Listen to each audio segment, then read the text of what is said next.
One question many people are asking, as we did earlier, is if Vladimir Putin takes control of large parts or indeed all of Ukraine, what happens next? It was something I discussed with General David Petraeus earlier today, a man who knows more than most about the subject, having overseen US operations in Iraq and Afghanistan and then gone on to be head of the CIA. But I began by asking him for his assessment of last night's attack on Europe's largest nuclear power plant. It was unbelievably reckless. It was crazy. It was foolish. It was dumb. Thankfully, that particular battle is over. The engineers are still in control of that plant. It didn't melt down. Keep in mind, of course, this is a country that has a history of a meltdown, one of the worst ever, in Chernobyl, far to the north.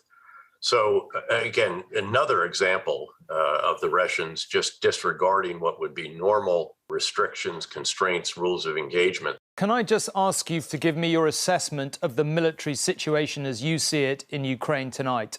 Well, what we see is a series of gains for the Russians in the south, although I think it's doubtful whether they can truly hold those. They've had a hard time bringing their forces to bear. They've shown an inability to combine ground and air operations to achieve effects. They haven't even achieved combined arms effects between infantry, armor, artillery, and engineers.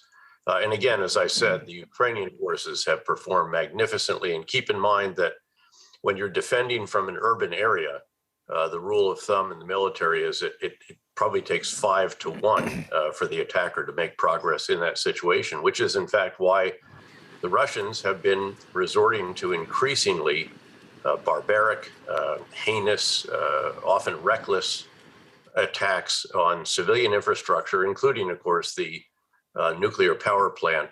I'd also make one other point, if I could, Tom, and that is that the Russians may be able to take cities, basically by destroying them in some cases, depopulating them, scaring women and children out of them. Over 1 million Poles, or 1 million have already gone into Poland, for example, and the other Eastern European countries in a week. I mean, that's just extraordinary.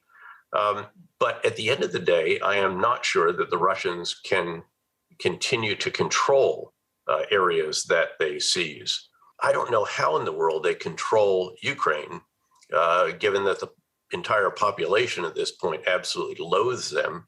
And many of the adults in the population, female as well as male, are willing to take actions against them, whether it's Molotov cocktails, taking up a rifle, supporting the military in some fashion. And that's, I guess, my final question.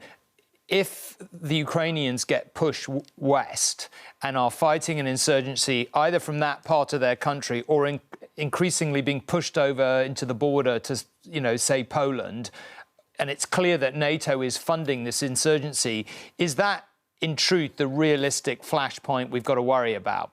Not necessarily. Again, this wouldn't have to be overt. Obviously, there are covert action options that I'm confident are being explored by my old comrades at a government agency here in Washington.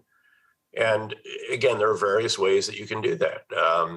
It does help enormously if they can control part of the country so that the resistance comes from that part, and so that assistance can be provided on the ground, presumably, into that part of Ukraine from which the guerrilla insurgent campaign could be conducted.